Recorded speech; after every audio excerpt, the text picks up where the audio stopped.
Cumprimento os irmãos que estão ouvindo com a paz do Senhor Jesus. Mais uma vez estamos aí participando do programa. E hoje o tema que eu vou apresentar, nós vamos examinar aqui nas Escrituras, não vai ser um tema sobre exortação, mas vai ser um tema sobre fortalecimento dos cristãos. O tema vai ser sobre Efésios 6, a armadura de Deus. Como que o cristão pode usar a armadura de Deus?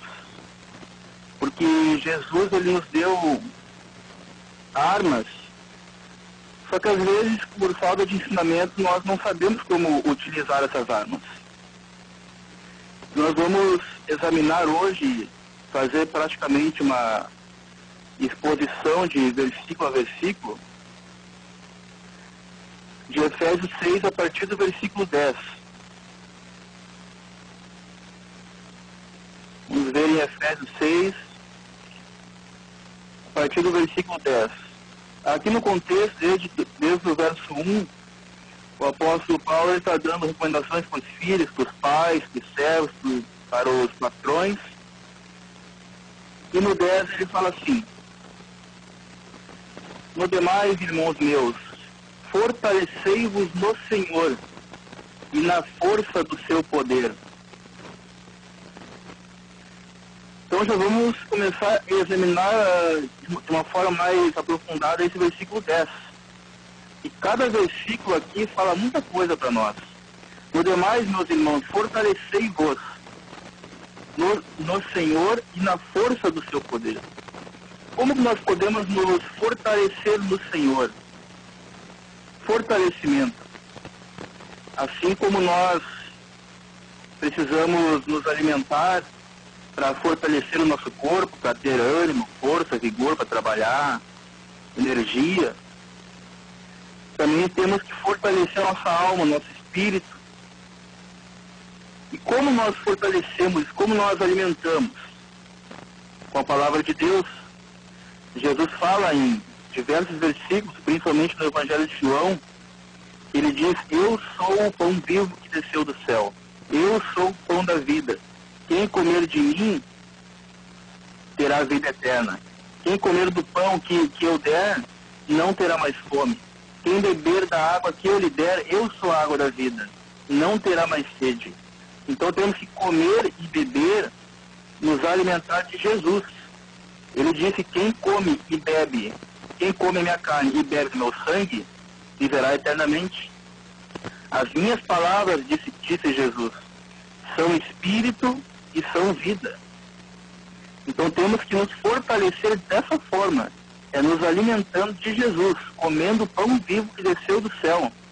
Jesus disse para o povo que estava ouvindo ele: Deus enviou o maná no deserto e os seus pais morreram, mas o pão que eu lhe der, esse viverá eternamente. Porque o povo estava acostumado só com milagre, com bênção de Deus do céu, provisão, mas só que os milagres de Deus são bons, são bênçãos para nós, mas eles não são capazes de nos alimentar. Quem nos alimenta é somente Jesus. Ele é o pão vivo. Não é o milagre de Deus que vai nos sustentar, não é um anjo que ele envia, não é uma cura, não é uma bênção de prosperidade. É o próprio Cristo que ele enviou, nos alimenta espiritualmente e que nos dá a vida eterna. Então, se fortalecer no Senhor é isso, irmãos. É se alimentar da palavra de Deus. É digerir, fazer digestão. No verso 11: revesti-vos de toda a armadura de Deus, para que possais estar firmes contra as astutas ciladas do diabo. Revesti-vos de toda a armadura de Deus. A armadura fala de proteção. Então, depois de nós nos fortalecer, aqui no versículo 10, a gente está bem nutrido espiritualmente, forte, nossa alma, nosso espírito, nosso entendimento, com a palavra de Jesus, nós temos que ter proteção também. Não basta apenas ser forte, temos que estar revestidos. E essa armadura, Deus nos dá uma proteção para que possais estar firmes contra as astutas ciladas do diabo. Estar firme, irmãos. Em Mateus, no Evangelho de Mateus 7:24, Jesus ele fala assim: que todo aquele que ouve as minhas palavras e as praticam, eu o compararei a um homem que edificou a sua casa sobre a rocha. E correram os rios, sopraram os ventos, e deram com ímpeto, com força contra aquela casa daquele homem que edificou sobre a rocha, e a casa não se moveu do lugar, permaneceu firme, porque Jesus é a rocha. Agora, todo aquele que ouve as palavras de Deus, palavras de Jesus, e não as pratica, será comparado a um homem que edificou a sua casa na areia. E aí correram os rios, sopraram os ventos, a tribulação, a prova, e deram com força contra aquela casa que edificou sobre a areia. E ela foi derrubada, porque a vida dessa pessoa não estava edificada sobre a rocha que é Jesus, que é Cristo, que é a palavra. Então temos, para permanecer firmes, temos que estar alicerçados na rocha. E agora, aonde que eu e você estamos alicerçando a nossa vida? É em misticismo gospel, coisas ungidas, ou é na palavra de Deus?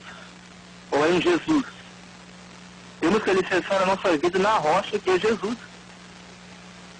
para permanecer firme, para não cair. Porque, por exemplo, não sei quanto tempo você está na sua caminhada com Deus, mas imagine uma escadaria alta, né? E você já passou da metade dessa escadaria, está quase lá no topo, quase chegando. E aí você resbala e você cai até lá embaixo de novo. Vai ser muito mais difícil de você subir, porque você já vai estar cansado, você já passou por muitas provas, você não vai ter tanto vigor mais para subir. Então você vai estar fraco espiritualmente, você vai estar adormecendo, você vai se cegando. Então, nós temos que ter um entendimento que, se porventura nós sofrer algum deslize, tropeçar em 1 ou 2 degraus, cair para baixo, nós já se levantar, nós já nos arrepender e não cair na molidão, e seguir subindo. Agora, se você deixar para cair até lá embaixo, vai ser muito mais difícil de você subir de novo. Então temos que estar firmes na rocha. É a mesma coisa, para quem se lembra daquele desenho da Chapeuzinho Vermelho, quem lembra do Lobo Mau e os 3 porquinhos. O Lobo Mau ali faz um papel de diabo, o lobo devorador. Aí vai o lobo e vai assoprar contra a casa dos porquinhos. A casa que é de palha e de madeira, não tinha alicerce firme, voava. Agora, quando o lobo ia soprar a casinha de tijolos, que tinha ferro, pedra, concreto, a casa nem se movia. E é a mesma coisa, a nossa casa tem que ser de tijolos. Nós temos que edificar a nossa casa, a nossa vida, em todas as áreas, na palavra de Deus. É dessa forma.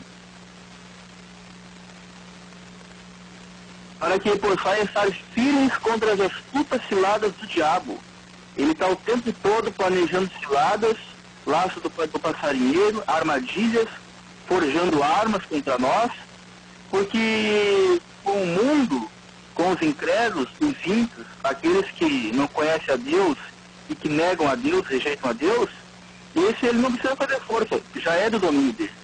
Agora ele investe todo o seu plano mesmo contra nós, os filhos de Deus, os cristãos, aqueles que estão em Cristo. É contra esses que ele está investindo pesado. Ele faz muitas ciladas para nós. E para isso nós temos que estar firmes, como disse o versículo 11. E o verso 12. Porque não temos que lutar contra carne e sangue, contra pessoas, contra a natureza terrena, mas sim contra os principados. Principado que quer dizer governos, contra as potestades, quer dizer autoridades, contra os príncipes, quer dizer poderes ou dominadores das trevas deste século, ou seja, deste mundo. A nossa luta não é contra carne e sangue, mas sim contra os principados, governos, autoridades, poderes das trevas deste século, deste mundo. Trevas quer dizer obscuridade, oculto. contra as hostes espirituais da maldade. Hostes quer dizer exércitos espirituais. Exércitos, olha só. O diabo, Satanás, ele tem seus exércitos, milhares e milhares de anjos caídos, de demônios, espíritos imundos. E esse exército é feito por uma hierarquia.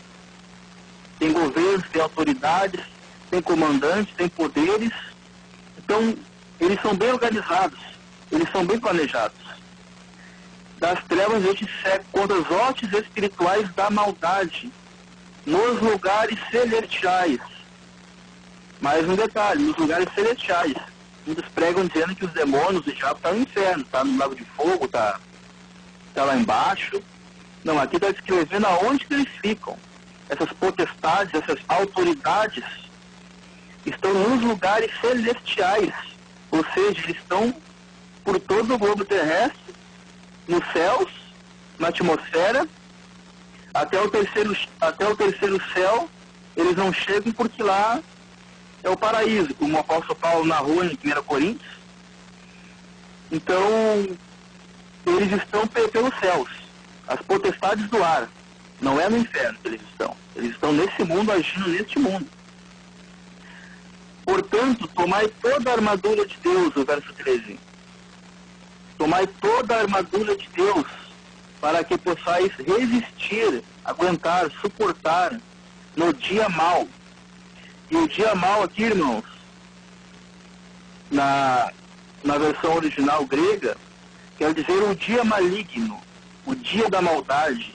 Não é apenas qualquer dia mau. É aquele dia que o diabo ele vai investir mais pesado ainda. Sabe aquele dia que você sente uma opressão, parece que tudo está se levantando contra ti, tudo dá errado, pessoas te ofendem, enfim, muitos problemas, assim, tentações, problemas, afrontas, tribulações, coisa pesada que você pensa, vamos, o que está acontecendo? Me parece que o céu se fechou. Esse é o dia maligno, esse é o dia da maldade, esse é o dia que você vai ser mais tentado a pecar. Para que possais resistir no dia mau, e depois de ter feito tudo, permanecer firmes ou inabaláveis. Depois da luta que acontecer, você continuar firme, inabalável. Mas para isso você tem que estar com a armadura de Deus. Fazer tudo aquilo que nós lemos desde o versículo 10 e foi explicado. Então você suportar esse dia mau só dessa forma. Esse dia que o diabo tem planejado, porque a Bíblia diz que ele ronda como leão bramando a quem possa tragar. Então ele está louco para fazer nós deslizar, nós cair, e temos que estar preparados. E o verso 14. Estais, pois, firmes. Sempre ele cita a palavra firme. Estais, pois, firmes, tendo cingido, ou seja, vestido os vossos lombos com a verdade. Lombos aqui significa quadris, ou cintura, porque o apóstolo Paulo, quando ele vai falar sobre a armadura de Deus, ele compara com um soldado romano. E o soldado romano, ele usa uma armadura quando ele sai para a guerra. Então ele compara com a armadura do soldado romano. Tendo cingido os vossos lombos com a verdade. O que é a verdade? Como nós podemos nos vestir com a verdade? Jesus disse, eu sou o caminho, a verdade e a vida. Então temos que estar vestidos de Jesus. A verdade da palavra de Deus tem que estar com a gente. Nós temos que andar em verdade. Não podemos ser hipócritas.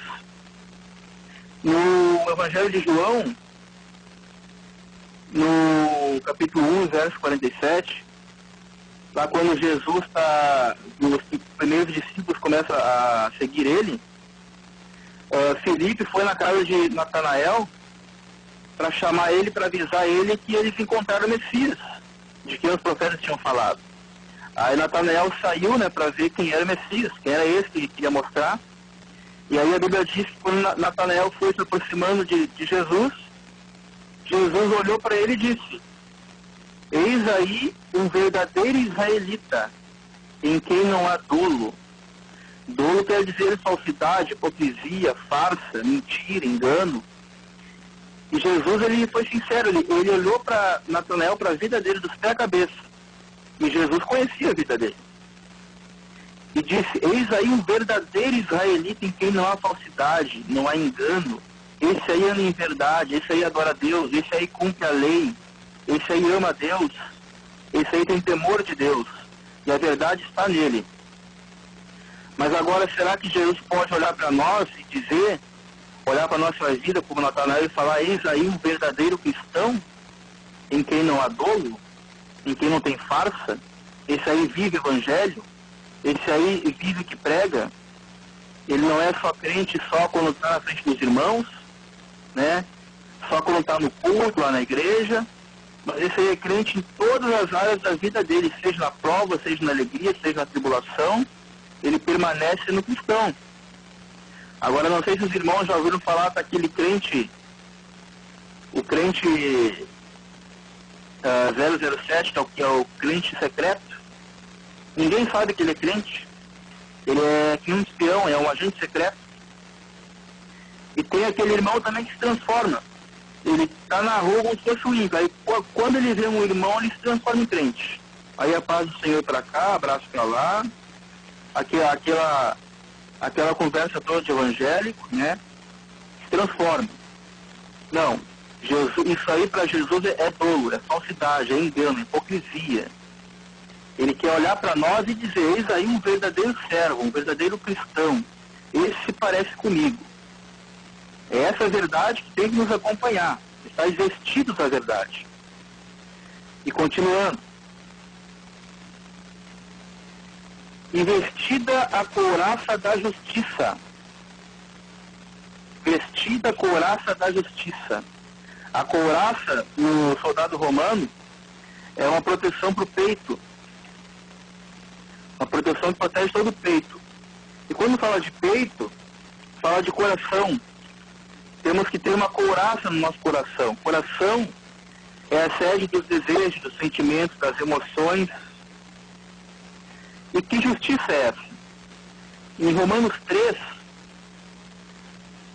capítulo 3, 21, diz assim: mas agora se manifestou sem a lei a justiça de Deus, tendo o testemunho da lei e dos profetas, isto é, a justiça de Deus pela fé em Jesus Cristo, para todos e sobre todos os que creem, porque não há distinção ou diferença, porque todos pecaram, destituídos estão da glória de Deus, sendo justificados gratuitamente pela sua graça, pela redenção que há em Cristo Jesus. Cristo é a nossa justiça. E para termos essa justiça de Deus derramada sobre nós, quando nós cremos em Jesus, nos convertemos, nascemos de novo, somos verdadeiros servos obedientes, andando em verdade, Deus automaticamente, ele atribui, coloca sobre nós a justiça de Cristo, porque Cristo é a justiça de Deus. Deus fez justiça que era para ser em cima de nós, fez em Jesus, para ser justo e justificador de todo aquele que crê em Cristo. Então nós temos que ter essa justiça. Agora, se você não creu totalmente em Cristo, não transformou a sua vida ainda, você não recebeu essa justiça, você ainda não tem essa couraça que está falando aqui. Você está desprotegido, seu coração está com brechas, você não tem essa couraça da justiça ainda. Então, se você não tem, o passo é crer e se arrepender e nascer de novo. É a única forma de Deus atribuir a você essa justiça de Cristo. Ele é a nossa justiça. No verso 15: e calçados os pés na preparação do Evangelho da paz. Em outras traduções diz, calçados os pés na disposição do Evangelho da paz. Ou seja, nós temos que estar calçados com o Evangelho, de prontidão também. Em outra tradução diz prontidão do Evangelho. Nós temos que estar calçados sempre com o Evangelho, prontos para anunciar a palavra de Deus. Temos que estar armados sempre armados do Evangelho da Paz. Agora, como que você vai estar sempre calçado com a prontidão do Evangelho da Paz, se você não tem o costume de ler a palavra, de meditar, de estudar mais profundamente, versículo a versículo, buscar entendimento, não apenas lendo versículos isolados antes de dormir ou para fazer uma oração, ou apenas abrir a sua Bíblia ali, eu vou abrir numa parte da Bíblia e eu vou vendo o que vai dar e eu vou ler. Não, você tem que ler a Bíblia de forma sistemática, livro por livro, carta por carta, buscando as concordâncias, para você ter um entendimento.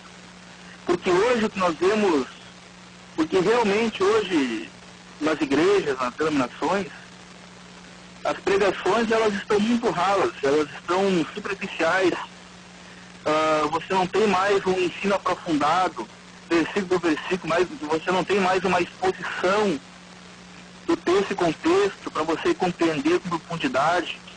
É só aquele versículo isolado e dá uma mensagem daquilo ali. Sendo que falta muito contexto para você entender. Claro que a palavra diz que a fé vem e vem pelo ouvir da palavra de Deus. Só que muitos ouvem a palavra de Deus. Só que o ouvir ali significa não apenas ouvir pelo ouvido. Ouvir todo mundo ouve, né? Mas o ouvir quer dizer assimilar, compreender, discernir o que está sendo falado, explicado, pregado. Nós temos que assimilar na nossa mente isso, entendeu? Temos que compreender o que está sendo falado, não apenas ouvir. A pessoa vai ter fé, vai ter convicção naquilo que ela conseguir assimilar, entender, compreender. É isso que significa o ouvir e o ouvir da palavra de Deus. E o verso 16. E tomando sobretudo o escudo da fé. Tomando sobretudo o escudo da fé, com o qual poderei apagar todos os dardos inflamados do maligno. Tomai sobretudo o escudo da fé. O escudo é uma proteção que o soldado tem, que ele pode usar de qualquer lado. Porque o diabo, ele nos ataca de todos os lados. E o escudo, ele foi comparado aqui com uma fé porque nós podemos girar ele em toda a volta do nosso corpo, em todas as direções. E a Bíblia diz que o nosso escudo é Cristo, olhando firme para o autor e consumador da nossa fé. E o que é fé? Fé é a certeza de fatos que não se veem e convicção das coisas que se esperam. Então, fé significa uma convicção. E a nossa convicção, o nosso escudo, que tem que ser como escudo, é aquela convicção que somos salvos. É aquela convicção na palavra de Deus, com a qual poderia apagar todos os dados inflamados do maligno. E como diziam os outros versículos lá, permanecer firmes. Firmes, no verso 13. E Tiago 4,7 também diz: resistir ao diabo, e ele fugirá de vós. E esse resistir aqui não significa apenas tu ficar com as mãos na cabeça ali se defendendo e recebendo todos os ataques do diabo. Não. O resistir aqui no grego significa se opor, levantar-se contra. Porque o diabo, ele perdeu todas as armas dele. Agora, aquele crente que se opõe, que se levanta contra ele, ele vai fugir. Por quê? Porque ele não tem arma, ele só engana. Ele só brama como leão, mas ele não é leão. Ele só pode contra aquele crente que não sabe usar as armas, ou na sua armadura está deixando brecha. Aí ele tem poder. No verso 17. Tomai também o capacete da salvação e a espada do Espírito, que é a palavra de Deus. Capacete fala de uma proteção para a cabeça. Isso fala de uma proteção para a nossa mente, que vai blindar a nossa mente. Por quê? O capacete da salvação. Nós temos que ter a nossa mente blindada nós temos que ter a certeza da salvação. Tem muitos crentes que não têm certeza da sua salvação. Será que eu sou salvo? Será que Jesus me salvou mesmo? E isso é um problema muito sério. Tem muitos irmãos que não têm certeza da sua salvação. Agora, quando um crente tem a certeza da sua salvação, ele está com a mente blindada, isso é um capacete. Não vai penetrar, porque quando o diabo acusa, ele está com a mente blindada. Porque a palavra de Deus diz: quem acusará contra os escolhidos de Cristo? É Deus quem os justifica. E a palavra de Deus também diz em Romanos 8, que nenhuma condenação há para aqueles que estão em Cristo Jesus. Então tu tem que ter essa certeza na tua mente da salvação. Nenhuma condenação mais te pesa. Esse é o capacete da salvação. Não importa o que o diabo vai fazer, que o inimigo vai se lançar, vai provocar. Tu tendo essa convicção, essa certeza, tu vai suportar qualquer coisa. E a espada do Espírito, que é a palavra de Deus. Essa é uma ferramenta que muitos irmãos não sabem usar ainda, por falta de conhecimento, por falta de ensino, por falta de explicação. Quando Jesus foi tentado lá no deserto pelo diabo, o diabo tentou ele dizendo: se tu és filho de Deus, manda que essas pedras se transformem em pães. E Jesus, ele pode dizer: eu sou filho de Deus mesmo, eu vou mandar mesmo. Mas não, Jesus, ele era um profundo conhecedor da palavra. Jesus, ele não nasceu sabendo a palavra, ele teve que estudar. Todo judeu, ele tem que, a partir dos 5 ou 6 anos, se eu não me engano, ele tem que começar a estudar toda a Torá e ser um doutor. Aos 14 anos, ele tem que citar letra por letra, vírgula por vírgula, de todo o Pentateuco, de todos os primeiros 5 livros, sem a alma vírgula. Jesus, ele era um profundo conhecedor da palavra de Deus. E ele disse para o diabo, e ele respondeu: nem só de pão viverá o homem. Ele falou: está escrito, não só de pão viverá o homem, mas de toda palavra que sai da boca de Deus. Depois, numa outra oportunidade, o diabo também disse, levou ele lá no alto, no pináculo do templo, e disse: atira-te daqui abaixo, porque está escrito. Aí agora o diabo usou a palavra. O diabo usou a própria palavra de Deus para tentar enganar Jesus.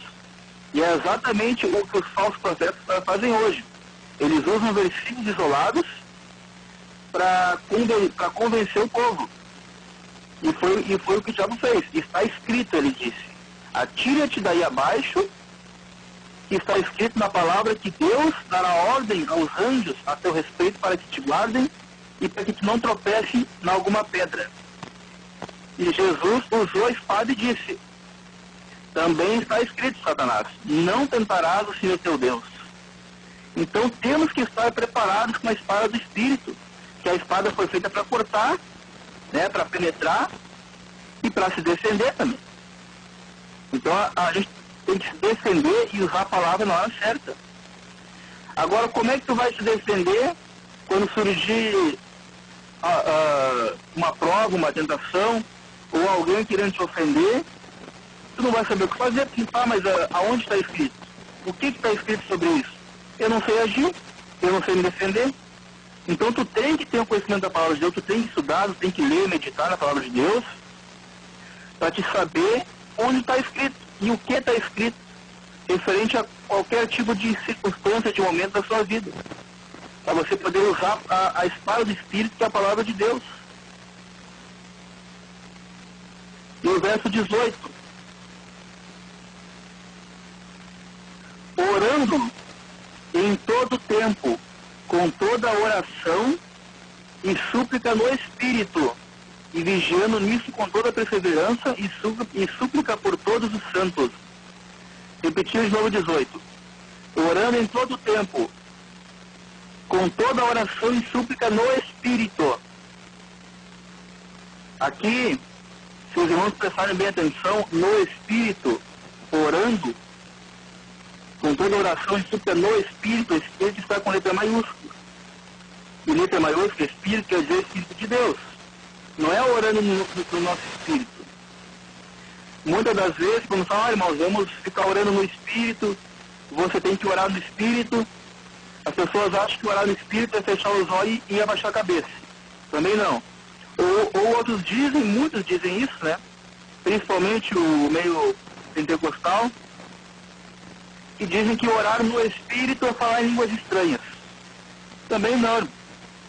Orar no espírito, em outra tradução, diz assim, orando, sendo guiados pelo espírito, ou no espírito.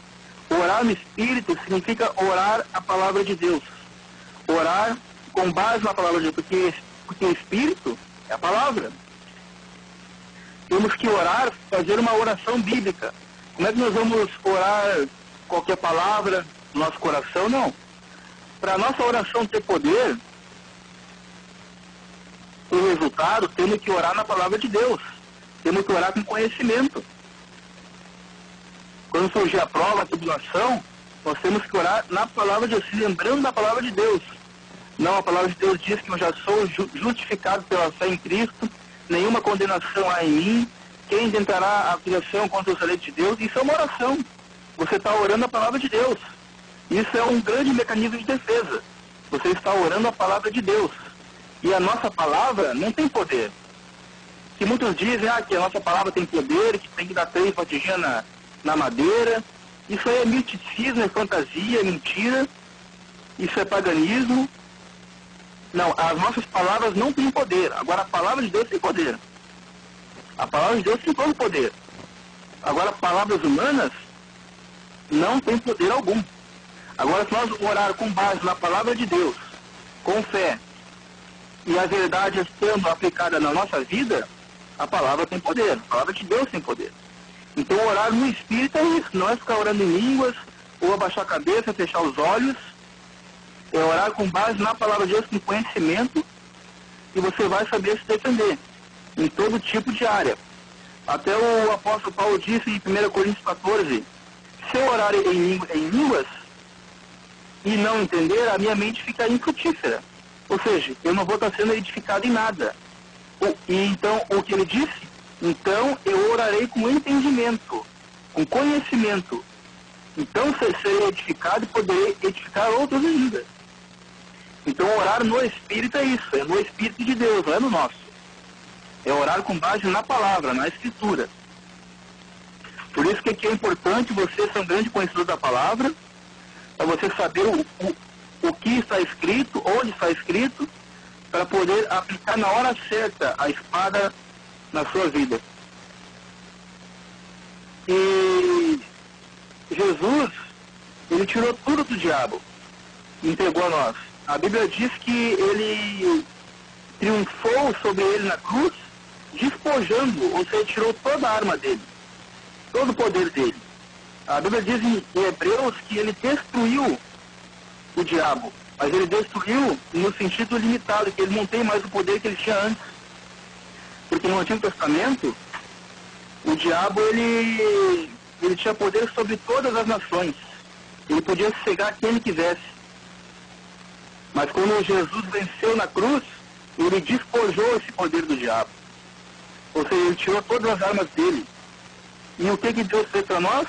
Entregou armas, armaduras, para nós lutar contra o diabo. Para nós poder resistir. Então o diabo, ele não tem poder contra nós. O diabo tem poder sim. Não podemos desprezar ele ou achar que ele não é nada. Ele tem poder sim. Não podemos subestimar ele. Mas para isso você tem que estar com as armaduras, vigiando, orando no Espírito, com tudo isso que foi falado aqui desde o versículo 10, sobre Jesus lá de João 6, se alimentar com a palavra, com o pão vivo que desceu do céu. E Jesus também, ele diz no Evangelho de Mateus e também nos Evangelhos, que quando ele veio, ele amarrou o valente. Ele disse, como tu vais saquear a casa do homem forte, do valente, se primeiro tu não amarrar ele primeiro, para depois tirar os bens dele. Ou seja, a casa do diabo era o mundo. E para Jesus saquear as almas da mão dele, ele teve que amarrar o valente. Então, Cristo, quando ele veio ao mundo, ele já fez isso, ele já amarrou o diabo. Amarrou no sentido que o diabo tem limites. Ele não tem mais aquele poder de cegar completamente as nações. Agora o evangelho pode ser pregado e as almas podem ser tiradas das mãos dele. Então essa história que você vê, que temos que amarrar o diabo, eu te amarro, isso aí não tem base bíblica para isso. A única base bíblica de amarração de diabo, Jesus já fez, quando ele disse que amarrou o valente. Você não vê nenhum apóstolo quando vai expulsar um demônio dizendo eu te amarro, eu te acorrento. Não. É só sair em nome de Jesus e pronto. A autoridade já foi dada. Jesus disse em Lucas 10, 19, eis que eu vos dou poder e autoridade para pisar serpentes e escorpiões e esmagar toda a força do inimigo. Então, para isso, nós temos que estar revestidos de Cristo, revestidos do Espírito Santo. Porque também tem muito misticismo também que a gente vê. Por exemplo, as pessoas querem fazer batalha espiritual, tipo assim, vamos fazer um mapa espiritual, mapeamento espiritual para saber aonde que o diabo está, qual é o tipo de demônio que lidera essa região, essa cidade, para nós poder fazer batalha espiritual e tirar ele do trono.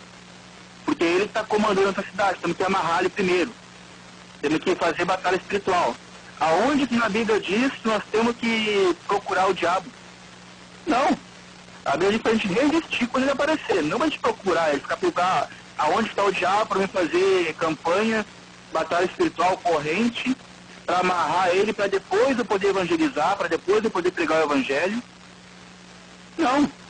Aonde que você encontra o apóstolo Paulo, quando ele vai fazer as viagens missionárias, quando ele chega em cada cidade, ele fala, eu tenho que saber, eu tenho que fazer um mapeamento espiritual aqui nessa cidade, para saber qual é o tipo de demônio que lidera essa cidade, que comanda aqui, para eu tirar ele do trono, para depois eu poder pregar o evangelho. Ele nunca fez isso. Ele apenas saía pregando, e se aparecesse um demônio, ele expulsava. Em nome de Jesus, acabou. Ele não ficava fazendo isso, aonde está o demônio, eu tenho que fazer uma campanha de oração primeiro para saber quem é o demônio que está aqui, para desbancar ele aqui, para então eu poder pregar. Sendo que Jesus já fez isso. Ele já derrotou o diabo na cruz, ele já despojou ele. Ele já amarrou o valente. Ele já entrou na casa do valente, que é o mundo, e o valente é o diabo. Então Jesus, ele amarrou o diabo quando ele veio. Amarrou no sentido de que agora ele tem o poder limitado. Ele não tem mais todo o poder de cegar as pessoas. Agora, através do evangelho, as almas podem ser salvas. E ele não tem poder para impedir isso. Então isso aí é muito misticismo, é muita fantasia. Também ficam dizendo que tem que... Muitas pessoas fazem isso. Vamos ungir essa rua, vamos derramar não sei quantos litros de óleo nessa rua, nessa esquina, vamos ungir o carro, vamos ungir a casa. Não existe base bíblica para isso na Bíblia. No Novo Testamento isso não existe. A unção que a gente recebe hoje no Novo Testamento é o derramar do Espírito. Que ungir significa derramar algo sobre alguma coisa. E a Bíblia diz que Deus nos ungiu com o Espírito Santo. Então não existe essa de ungido separado do Senhor, que só um líder ou um pastor é ungido do Senhor. A Bíblia diz que todos nós somos ungidos do Senhor, somos ungidos com o Espírito Santo. Não existe nenhum crente especial ou acima dos outros superpoderoso. Todo crente salvo em Jesus Cristo é ungido do Senhor pelo Espírito Santo. E toda maldição foi quebrada. Não existe isso de um crente salvo fazer campanha que nem muitas igrejas fazem. Vão fazer campanha de libertação para quebrar todas as maldições hereditárias, maldições disso, sendo que a pessoa já é crente. Fazendo isso, essas pessoas estão dizendo que o sacrifício e o sangue de Cristo não foi suficiente para quebrar toda a maldição. Quer dizer que se uma pessoa crê em Jesus, se arrepende, recebe a salvação, recebe a justiça de Cristo, não é suficiente para quebrar toda e qualquer maldição que existe? pacto com o diabo, amarração, qualquer coisa de magia negra que se possa imaginar. Já foi quebrada, esmagada toda a maldição naquele momento. Ela foi perdoada, ela recebeu o perdão dos pecados. E toda e qualquer maldição foi quebrada. Não tem que fazer campanha de desamarrar nada, desatar nó, quebrar cadeias. Jesus já quebrou as cadeias. Não é necessário um pastor ou qualquer, não, eu vou orar por ti agora, irmão, para desfazer as amarras, para te desamarrar. Não, Jesus já fez isso. Eu vou orar para quebrar as maldições. Ele está dizendo que Jesus não foi suficiente, que agora ele, com a oração poderosa dele, ele vai absolver esse irmão. Ele está dizendo que Cristo não foi poderoso o suficiente para salvar completamente esse irmão que se arrependeu. Isso é uma grande heresia e uma blasfêmia contra o Espírito Santo, dizendo que o sacrifício de Cristo foi ineficaz, que não foi suficiente para quebrar toda e qualquer maldição desse irmão que se arrependeu. E só para finalizar em resumo, toda a palavra de Deus aplicada em todas as áreas da nossa vida se torna uma armadura divina. E você não pode deixar brechas. Você tem que usar todas as armaduras do jeito que foi falado aqui. Então preste bem atenção, espero que você tenha meditado bem nessa palavra, que essa armadura é muito importante. Então, em nome de Jesus, eu agradeço a oportunidade e que Deus abençoe os irmãos. Amém. Glória a Deus. É verdade, irmão Joel. E como tem gente, né, que prega que existe uma maldição hereditária, quando aqui em Gálatas capítulo 3, verso 13, nós vemos que Cristo nos resgatou da maldição da lei, fazendo-se maldição por nós. Quer dizer, então, como o irmão falou, né, no momento que estão afirmando que existe maldição hereditária, né, estão anulando realmente o sacrifício de Jesus. E tem muitas pessoas que ensinam isso aí e muitos crentes vão atrás, né? Por quê? Porque são ensinados errados, né, irmão? São falsos mestres, são pessoas que muitas vezes até têm boa intenção, mas não têm entendimento das Escrituras. E as Escrituras, elas são claras, né, irmão? Como nós vimos aqui em Gálatas 3:13, é claro, né, irmão? Não existe... Cristo fez maldito por nós, né? Maldito todo aquele que foi pendurado no madeiro. Sim, e agora por que alguém vai ter que pagar por isso de novo? Exatamente. Foi anulado então a cruz de Cristo, não foi suficiente o sacrifício dele para... Agora quer dizer que a oração do tal pastor é mais forte que o Espírito Santo, que a salvação que Cristo deu a ele. Misericórdia. Não, é coisa assim que não tem cabimento mesmo, né? É verdade. O povo perece por falta de conhecimento. Por falta de conhecimento. E como a gente sempre diz, né, irmão Joel, nós falamos aqui nos programas, a Bíblia está ao alcance de todos, né? Além da Bíblia física, né, de papel que nós temos na nossa frente, que tem a Bíblia digital, celular, computador, enfim. Não tem desculpa. Hoje em dia mesmo, o que falta mesmo, que a gente vê, também a gente percebe, não querendo ofender os irmãos, mas para que sirva de alerta, é que muitos irmãos são preguiçosos de estudar a palavra. Eles ficam dependentes do pastor que vai levar uma mensagem na igreja, e em casa eles não se aprofundam. Eles só leem salmos, provérbios, um versículo que vai agradar eles, que vai consolar. E eles não fazem aquela meditação, aquele estudo para entender certo tipo de assunto, entendeu? Exatamente, é isso aí. Se entra de acordo com aquilo que o irmão falou também agora há pouco, né? Porque consideram muitos pastores, pregadores como os ungidos especiais de Deus, que têm a revelação direta do trono da graça. Então, se baseando nisso, como o irmão falou, né? Tem preguiça de ler, de estudar em casa, no trabalho, enfim, onde estiverem, e querem a comida mastigada, né? Triturada, querem aquela sopinha ali, aquele mingauzinho espiritual. Mas é aquela velha história.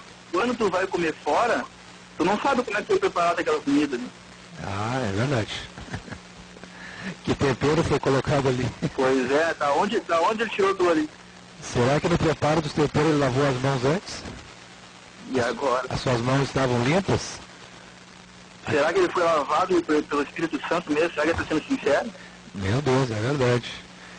Errais por não conhecer as Escrituras, né, irmão? É. E também tem aquela, né? O povo né, não todos, é claro, né, alguns, eles procuram o mestre conforme as suas concupiscências, né, irmãos? Tem comichão os ouvidos e se cumpre a palavra, não adianta. É o que nós sempre falamos aqui, né? Porque o povo, eles não querem perder tempo em casa para estudar, eles só se preocupam com o culto. Não, vamos lá no culto para adorar, só queremos adorar. O povo só quer tirar o pé do chão, pula-pula, mas na hora da palavra eles não querem muita coisa. Aí quando tem 20 minutos, 30 minutos de pregação, eu já fico olhando o relógio, cansado, quero ir embora. E em casa eles não estudam, eles só se preocupam, chegar o horário, vamos para a igreja. Mas não estudam. Eles só ficam com a palavra que é pregada no culto e acabou. Parece que querem só o próprio bem-estar, né? Claro que tem as exceções que estudam, que meditam, mas a grande maioria é assim. É verdade. Então, irmão Joel, mais alguma coisa que o irmão gostaria de acrescentar? Não, era isso mesmo, irmão. Foi o que eu tinha para hoje, era isso mesmo. Não vou acrescentar nada, senão vou estar falando coisa que... Amém. Então, o irmão está com a palavra, se despedir, alguma... Eu agradeço a oportunidade aí, perdoe os ouvintes que vão ter comparecido nos outros programas, mas agora, com a graça de Deus, nós vamos estar aí agora. Amém. Seja sempre bem-vindo, irmão. O irmão é importante na nossa equipe. Deus abençoe. Paz do Senhor, irmão. Paz do Senhor. Glória a Deus. Então, irmãos, tivemos aí o nosso querido irmão João, né, com a sua maravilhosa participação, que nos trouxe essa maravilhosa também palavra. Nós vamos ouvir agora, irmãos, uma vinheta aqui de uma pessoa que eu amo muito, né? Aprendi a amar, graças a Deus, a respeitar, né? Admirar.